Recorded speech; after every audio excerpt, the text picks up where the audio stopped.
அல்லாஹ்வுடைய அருளை பெறுவதற்கு, இறை தியானத்தை உருவாக்கிக் கொள்வதற்கு, தொழுகை போன்ற இபாதத்துகளை நிறைவேற்றுவதற்கு என்பதற்காக மட்டுமல்லாமல் அருமைநாயகம் ரசூலுல்லாஹி ஸல்லல்லாஹு அலைஹி வஸல்லம் அவர்களுடைய மஸ்ஜிதுன் நபவி வெறுமனே இபாதத்து மாத்திரம் அங்கு நடைபெறவில்லை.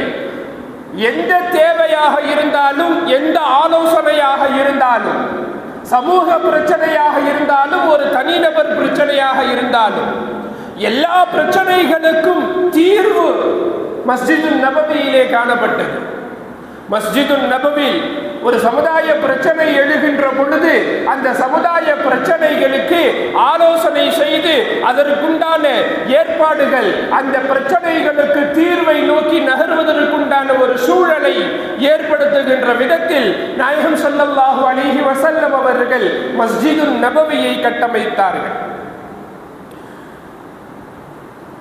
இபாதத் என்பதை தாண்டி குறிப்பாக நாம் இன்றைக்கு சந்தித்துக் கொண்டிருக்கின்ற பல்வேறு பிரச்சனைகள், அரசு ரீதியாக இந்த சிறுபான்மையின மக்கள் மீது தொடுக்கப்படும் பல்வேறு இன்னல்கள், நாம் கிட்டத்தட்ட 10 ஆண்டுகளுக்கும் மேலாக பல்வேறு சூழல்களை நாம் பார்த்து கொண்டுதான் வந்து கொண்டிருக்கிறோம்.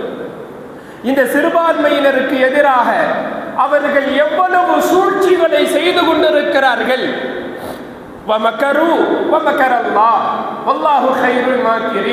அவர்கள் சூழ்ச்சி செய்து கொண்டிருக்கிறார்கள், அல்லாஹுவும் சூழ்ச்சி செய்து கொண்டிருக்கிறான். அல்லாஹ் சூழ்ச்சியாளர்களுக்கெல்லாம் சூழ்ச்சியாளன் அவன் என்று இறைவன் குர்ஆன் ஷரீஃபிலே சொல்லி காட்டியிருக்கிறான். அப்போ இவ்வளவு பெரிய சூழ்ச்சிகள் நடத்தி, இன்னும் சொல்ல போனால் குறிப்பாக முஸ்லிம்கள் இந்த நாட்டில் வாழ்வதற்கு தகுதியற்றவர்கள் என்கின்ற வார்த்தைகளை முன்மொழிந்து கொண்டிருக்கின்ற இன்றைய ஒன்றிய அரசினுடைய பல்வேறு துறையை சார்ந்தவர்கள், அது அமைச்சர்களாக இருக்கட்டும், பல்வேறு துறை சார்ந்தவர்களாக இருக்கட்டும், அவர்கள் பேசுகின்ற அந்த பேச்சினுடைய தொனியிலேயே முஸ்லிம்கள் என்று சொன்னால் அவர்கள் இந்த நாட்டில் வாழக்கூடாது, அவர்கள் இந்த நாட்டில் வாழ்வதற்கு தகுதியற்றவர்கள் என்கின்ற முழக்கத்தோடு அவர்கள் தங்களுடைய பேச்சுக்களை தொடங்குவதையெல்லாம் நாம் பார்த்து கொண்டுதான் இருக்கின்றோம். அவர்களுடைய வாழ்வாதாரத்தை பறிக்க வேண்டும், அவர்களுடைய குடியுரிமையை பறிக்க வேண்டும் என்பதற்காக வேண்டி இந்த 10 ஆண்டு காலங்களில் பல்வேறு என்னவெல்லாம் சட்டங்களை கொண்டு வந்து இயற்றி அதையெல்லாம் எப்படியெல்லாம் மாற்றி அமைக்க வேண்டும் என்கின்ற ஏற்பாடுகளை செய்தாலும், குடியுரிமை பறிப்பதற்கு CAA NRC போன்ற வாதங்களை எல்லாம் முன்வைத்த பொழுது அவள் அந்த முன்வைப்பிற்கு பிறகு மேற்கொண்ட எதிரொலிகள், அந்த எதிரொலியுடைய விளைவு அல்லாஹு தஆலா பிரம்மாண்டமான ஒரு சூழ்ச்சியை செய்து இதை முறியடிப்பதற்குண்டான வேலைகளை ரப்புல் ஆலமீன் செய்து கொடுத்தார். இப்போ நேரடியாக CAA NRCக்கு வர முடியாமல் இதற்கு அடுத்த கட்டமாக வாக்குரிமையை பறிப்பதற்குண்டான சூழலை நாம் எவ்வாறு செய்ய வேண்டும் என்பதற்காக வேண்டி தற்பொழுது முன்னெடுத்திருக்கின்ற SIR திட்டம். இந்த SIR திட்டத்தை நாம் கவனிப்போடு அனைவருடைய கையிலும் கொடுக்கப்பட்டிருக்கின்ற இந்த படிவத்தை நாம் நல்ல முறையிலே யோசித்து அதிலே எந்த விதமான தவறும் இல்லாமல் நமக்கு கொடுக்கப்பட்டிருக்கின்ற கேட்கப்பட்டிருக்கின்ற எல்லா ஆவணங்களையும் சரிபார்த்து நம்மளுடைய பெயர்களை சரி செய்து எல்லா விதமான ஆவணங்களையும் நாம் சரியான தகவல்களை கொடுக்கின்ற பொழுது நம்மளுடைய வாக்குரிமை அங்கே பறிக்கப்பட மாட்டாது என்பதை நாம் அறிந்திருக்கின்றோம். கண்ணியத்திற்குரிய அல்லாஹ்வின் நல்லடியார்களே, இப்பொழுது அனைவருடைய கையிலும் அந்த வாக்கு சீட்டு அதை மாற்றுவதற்கு அதை என்னவெல்லாம் அதிலே மாற்றம் கொண்டு வர வேண்டுமோ, நம்மளுடைய மாற்றங்கள் செய்ய வேண்டுமோ என்கின்ற எல்லா விதமான அமைப்புகளையும் கொண்ட அந்த சீட்டு நம்மளுடைய கையிலே இருக்கிறது. அதை எவ்வாறு பூர்த்தி செய்ய வேண்டும், அதை எவ்வாறு பூர்த்தி செய்வது என்பதற்குண்டான நடைமுறைகளை இன்ஷா அல்லாஹ் ஜும்மாவிற்கு பிறகு நிர்வாகம் அதற்குண்டான ஒரு முடிவை சொல்லுவார்கள். ஆக நாம் இன்றைக்கு யோசிக்க வேண்டிய விஷயம் என்ன தெரியுமா? இன்றைய சூழலில் நமக்கு தேவை தஆவனு அலல் பிர்ரி வத் தக்வா வலா தஆவனு அலல் இஸ்மி வல் உதுவான். நீங்கள் ஒருவருக்கொருவர் இறையச்சத்தினுடைய விஷயங்களிலும் நன்மையான விஷயங்களிலும் ஒருவருக்கொருவர் உதவி ஒத்தாசையாக இருந்து கொள்ளுங்கள். அல்லாஹ் தஆலா சொல்லுகின்றார், ஏதாவது ஒரு நலவு என்று சொன்னால் நீங்கள் ஒருவருக்கொருவர் உதவி செய்து கொள்ளுங்கள். வலா தஆவனு அலல் பிர்ரி வலா தஆவனு அலல் இஸ்மி வல் உதுவான். பாவமான காரியங்களுக்கும் அநியாயத்திற்கும் அக்கிரமத்திற்கும் நீங்கள் ஒருவருக்கு ஒருவர் உதவியாக இருக்க வேண்டாம் என்று அல்லாஹ் தஆலா சொல்லி காட்டுகின்றான். இப்போ இன்றைய காலத்தில் எத்தனையோ வீடுகளில் வயதானவர்கள் இருக்கலாம். அந்த சீட்டுகளை கையிலே வைத்துக் கொண்டு அதை எவ்வாறு பூர்த்தி செய்வது என்கின்ற ஒரு ஞானம் இல்லாமல் அதை பூர்த்தி செய்வதற்குண்டான அச்சத்தோடு இருக்கக்கூடிய சூழலை நாம் பார்க்கின்றோம். இருந்தாலும் எந்த விதமான பயமும் இல்லாமல் அவர்களுக்கு என்னென்ன உதவி ஒத்தாசைகள் செய்ய வேண்டுமோ நம்மால் முடிந்த அளவிற்கு பிறருக்கு உதவி ஒத்தாசைகள் செய்வதே அது எவ்வளவு பெரிய தர்மத்திற்குண்டான காரியம் என்பதை ரசூலுல்லாஹி ஸல்லல்லாஹு அலைஹி வஸல்லம் அவர்கள் நமக்கு சொல்லித் தருகிறார்கள். பொதுவாகவே மனிதனுடைய உடலில் அனைத்து இணைப்புகளும் சீராக இயங்குவதற்கு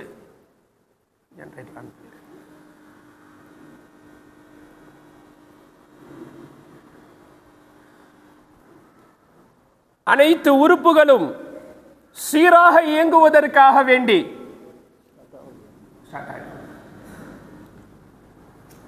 நபிகள் நாயகம் ரசூலுல்லாஹி ஸல்லல்லாஹு அலைஹி வஸல்லம் அவர்கள் ஒவ்வொரு நாளும் தர்மம் செய்ய வேண்டும் என்று சொல்லுவார்.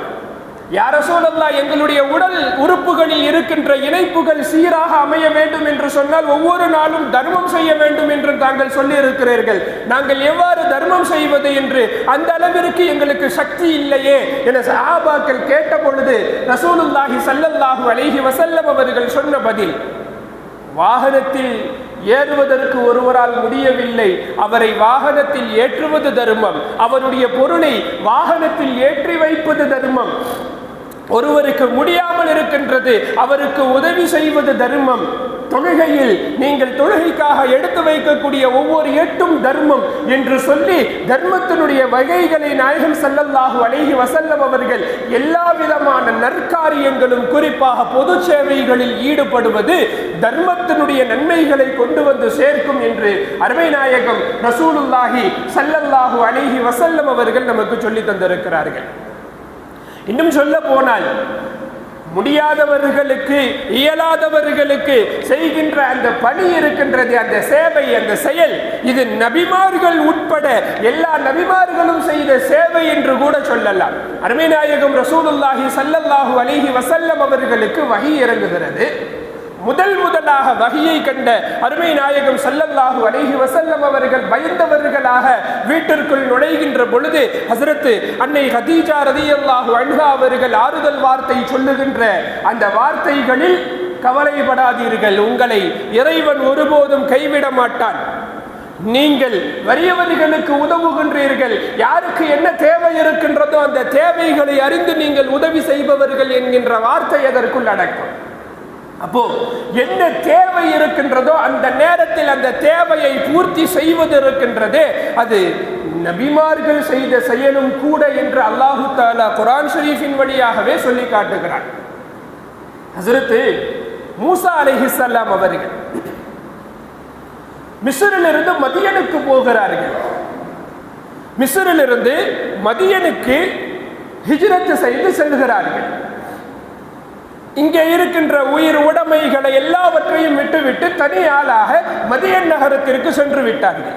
அங்கே யார் இருக்கிறார், அங்கே என்ன இருக்கிறது, அங்கே என்ன ரிஸ்க் இருக்கிறது, வாழ்வாதாரம் என்ன இருக்கிறது என்பதை எல்லாம் யோசிக்காமல் மதியனுக்கு செல்லுகிறார்கள். மதியனுக்கு போன பசியும் கூட ஒரு பக்கம்.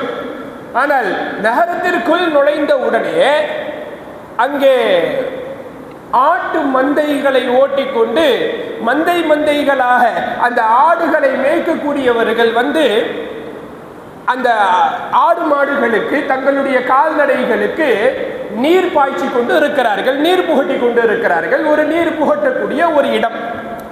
வரிசையாக மந்தைகளை வைத்திருப்பவர்கள் எல்லாம் வந்து வந்து வந்து வந்து நீர் புகட்டி கொண்டு சென்று கொண்டு இருக்கிறார்கள். அங்க பார்த்தா 2 பெண் மக்கள் நிற்கிறார்கள், அவர்களுடைய ஆட்டு மந்தைகளை வைத்துக் கொண்டு ஒரு ஓரமாக. இதை கண்ட ஹஸரத் மூசா அலைஹிஸ்ஸலாம் அவர்கள் அங்க எல்லாம் தண்ணீர் புகட்டி கொண்டு இருக்கிறார்களே, நீங்க ஏன் போலன்னு சொல்லி கேட்கிறாங்க. இல்ல, எங்களுடைய தந்தை வயது முதிர்ந்தவர், அவங்களால வர முடியாது. இவங்க எல்லாம் தங்களுடைய கால்நடைகளுக்கு நீரை புகட்டி கொண்டு போனதற்கு அப்புறம் தான் நாங்க போய் எங்களுடைய கால்நடைகளுக்கு நீர் இறைச்சி கொடுக்க முடியும் என்று சொன்ன உடனே ஹஸரத் மூசா அலைஹிஸ்ஸலாம் அவர்கள் அந்த மந்தைகளை ஓட்டிக்கொண்டு தான் முன் வந்து அவர்களுக்கு நீர் புகட்டி சென்றார்கள் என்பது குர்ஆனுடைய வரலாறு. ஹஸரத் யூசுப் அலைஹிஸ்ஸலாம் அவர்கள் சகோதரர்களால் பொறாமை கொள்ளப்பட்டு அவர்கள் கிணற்றில் தூக்கி வீசப்பட்டு ஒரு கட்டத்தில் அரசருக்கு அவர் கண்ட கனவில் அந்த கணவனுடைய விளக்கத்தை கூறி, அந்த கணவனுடைய விளக்கம் மட்டுமல்லாமல் இதை இவ்வாறு செய்தால் நீங்கள் உங்களுடைய ஆட்சியை நீங்கள் நல்ல முறையிலே நடத்தலாம் என்கின்ற அந்த அதிகாரத்தையும் ஹஸரத் யூசுப் அலைஹிஸ்ஸலாம் அவர்கள் சொன்ன பொழுது, இஜ்அல்னி அலா ஹஸாயினில் அர்த், என்னை நிதி அமைச்சராக ஆக்குங்கள் என்று சொல்லி ஹஸரத் யூசுப் அலைஹிஸ்ஸலாம் அவர்கள் அதிகாரத்தை கேட்டு பெற்றதோடு ஒரு கட்டத்தில் நாடெங்கும் பஞ்சம். அந்த பஞ்சத்தில் நிவாரண பொருட்களை வாங்குவதற்காக ஊர் முழுக்க இருக்கின்ற எல்லா மக்களும் இந்த அரண்மனையை தேடி வருகிறார்கள், அரசவையை தேடி வருகிறார்கள். நிதியமைச்சராக இருக்கக்கூடிய ஹஸரத் யூசுப் அலைஹிஸ்ஸலாம் அவர்கள் எல்லோருக்கும் நிவாரண பொருட்களை கொடுத்து கொண்டிருக்கிறார்கள். வருவது தன்னுடைய சகோதரர்கள் என்பதை அறிந்து கொண்ட ஹஸரத் யூசுப் அலைஹிஸ்ஸலாம் அவர்கள் சகோதரர்களோடு இணைந்து பல ஆண்டுகள் ஆகிவிட்டது, தந்தையை பார்த்து பல ஆண்டுகள் ஆகிவிட்டது, இப்பொழுது சகோதரர்கள் கூடவே சென்றால் தங்களுடைய தந்தையும் பார்க்கலாம் என்கின்ற ஒரு சூழல் இருந்த பொழுதும் கூட ஹஸரத் யூசுப் அலைஹிஸ்ஸலாம் அவர்கள் இப்பொழுது என்ன தேவை, நம்மளுடைய தந்தையை சந்திப்பதா அல்லது மக்களுக்கு உதவுவதா? மக்கள் நிவாரண பொருட்களை வாங்குவதற்காக வேண்டி அவர்களுடைய வாழ்வாதாரத்தை தேடி வந்திருக்கிறார்கள். இவர்களுக்கு நாம் நிவாரண பொருட்களை கொடுப்பதா, தந்தையை சந்திப்பதா? தந்தையை சந்திப்பதை பிறகு வைத்துக் கொள்ளலாம். நிவாரண பொருட்கள் இப்பொழுது இந்த உம்மத்திற்கு என்ன தேவையோ அதை செய்து கொடுத்தவர்கள் நபிமார்கள். கண்ணியத்திற்குரிய அல்லாஹ்வின் நல்லடியார்களே, அப்போ நமக்கு என்ன தேவை இருக்கிறதோ, இந்த உம்மத்திற்கு தற்பொழுது என்ன தேவை இருக்கிறதோ அதை அறிந்து அதன்படி அவர்களை முன்னேற்றி விடுவதில் நமக்கு என்ன பங்கு இருக்கின்றது என்பதை நாம் பார்க்க வேண்டும். மக்கள் இந்த நிலைமைக்கு ஆளாகிவிட வேண்டாம். நபிகள் நாயகம் ரசூலுல்லாஹி ஸல்லல்லாஹு அலைஹி வஸல்லம் அவர்கள் சொன்னார்கள், அவங்க நல்லது செஞ்சா நானும் நல்லது செய்வேன், அவங்க கெட்டது செஞ்சா நானும் கெட்டது தான் செய்வேன் அப்படிங்கிற நிலைமைக்கு மக்கள் ஆகிவிட வேண்டாம். உங்களுடைய உள்ளங்களை நீங்கள் இப்படி ஆக்கிக் கொள்ளுங்கள், இந்த நிலைமைக்கு கொண்டு வந்து விடுங்கள். அவர்கள் நல்லது செய்தால் நான் அவர்களுக்கு நல்லதும் செய்வேன், அவர்கள் தீயதை நினைத்தாலும் கூட தீயது செய்தாலும் கூட அவர்களுக்கு நான் அநீதம் செய்ய மாட்டேன், என்னால் முடிந்த அளவிற்கு அவர்களுக்கு நல்ல விஷயங்களை செய்து கொடுப்பேன் என்கின்ற நிலைமைக்கு உங்களை நீங்கள் ஆக்கிக் கொள்ளுங்கள் என்று அருமைநாயகம் ரசூலுல்லாஹி ஸல்லல்லாஹு அலைஹி வஸல்லம் அவர்கள் சொல்லி இருக்கிறார்.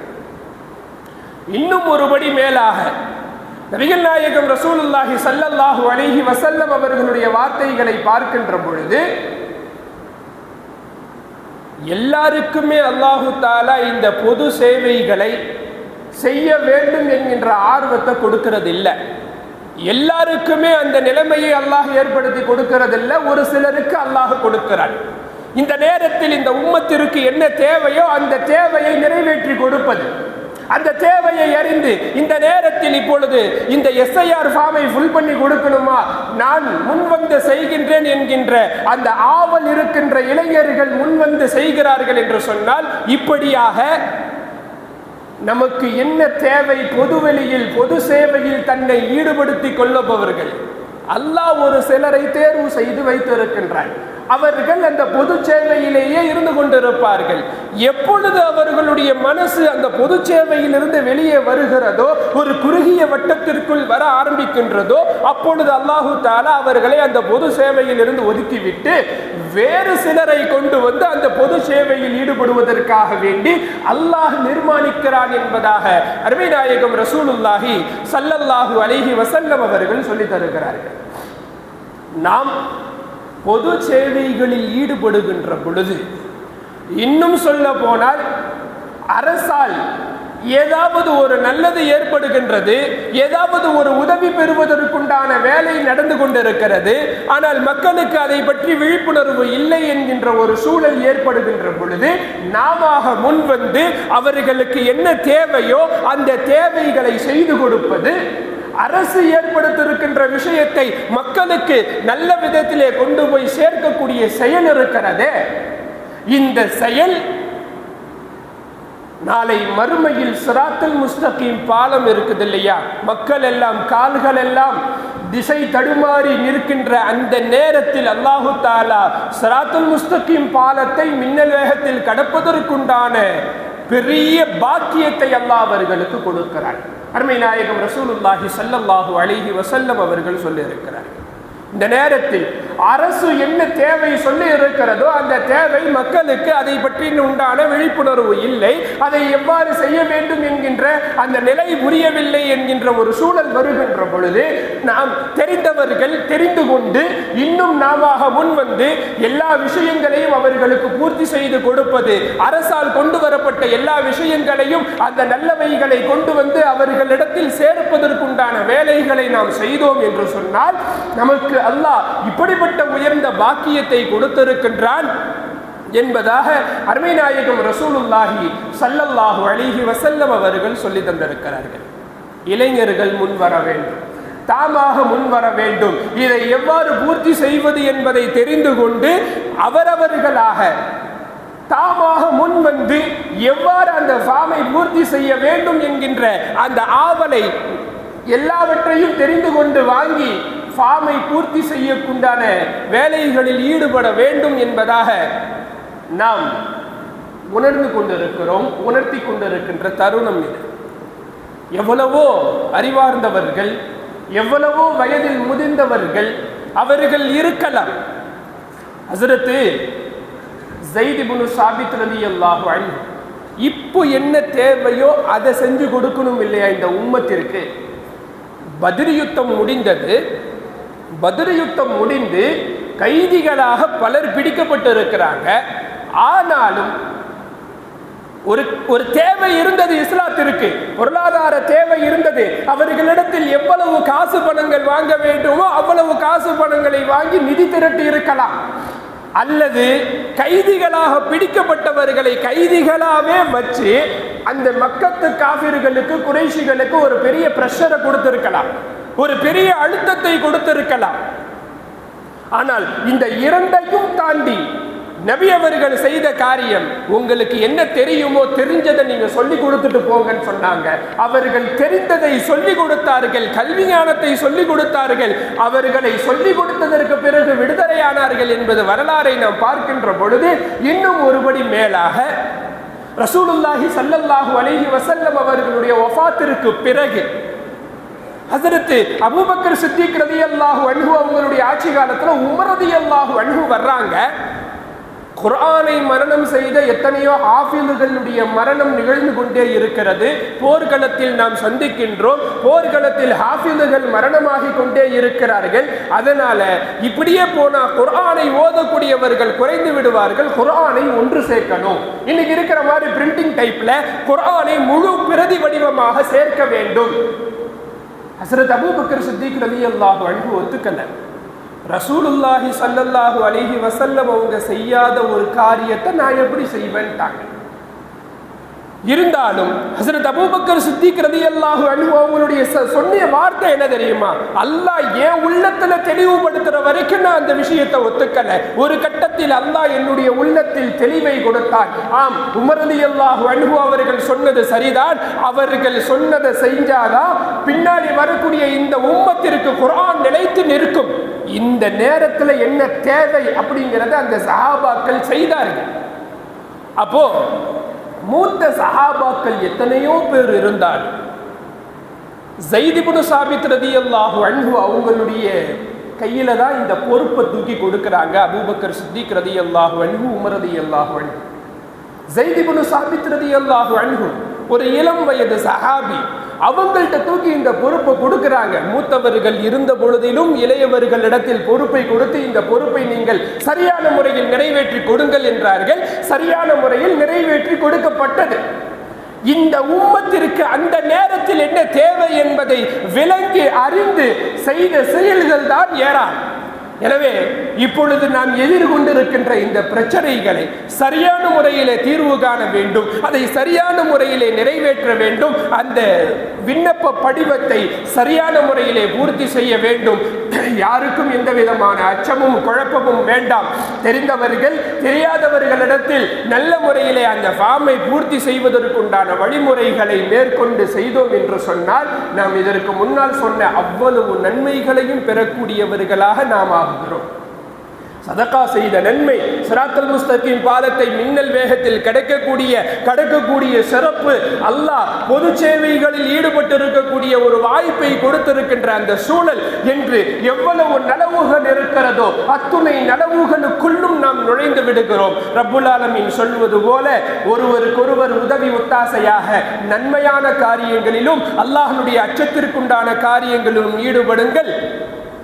பாவமான காரியங்களுக்கும் எதிர்ப்பை தெரிவிக்கக்கூடிய காரியத்திற்கும் அநியாயத்திற்கும் அக்கிரமத்திற்கும் நீங்கள் ஒருபோதும் ஒருவருக்கொருவர் உதவி ஒத்தாசையாக இருக்க வேண்டாம் என்று சொல்லி அல்லாஹ் சொல்லி இருக்கின்றான். கண்ணியத்திற்குரிய அல்லாஹ்வின் நல்லடியார்களே, எனவே எதிர்கொள்ளக்கூடிய சூழலை நாம் சரியான முறையிலே கையாண்டு நம்மளுடைய உரிமையை பெறுவதற்குண்டான பாக்கியத்தை அல்லாஹ் நம் அனைவருக்கும் தந்தருள் புரிவானாக. ஆமீன். வாஹிர் தஅவானா அல்ஹம்துலில்லாஹி ரப்பில் ஆலமீன். சுன்னத் தொழுவாதவர்கள் தொழுது கொள்ளுங்கள்.